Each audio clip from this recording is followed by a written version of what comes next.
Bonifacio, cool na sinagot ang mga humiling ng masama sa kanya. Hindi pa rin tinatantana ng ilang basher si AC Bonifacio, ang kapamilya singer-dancer at dating celebrity housemate ng Pinoy Big Brother, Celebrity Collab Edition.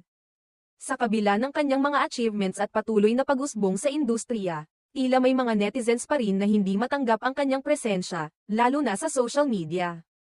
Kamakailan lang, sa isang Instagram story na ibinahagi ni AC noong Sabado, ika-19 ng Abril, ipinakita niya ang screenshot ng isang hindi kanais-nais na mensahe na ipinadala sa kanya ng isang netizen. Ang nilalaman ng mensahe ay hindi lamang nakasasakit, kundi labis na mapanakit.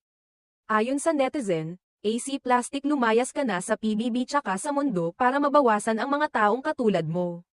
Problematic, hindi pa roon nagtapos ang masasakit na salita. Dinugtungan pa ito ng mas mabigat na banta, ulol mamatay ka na AC.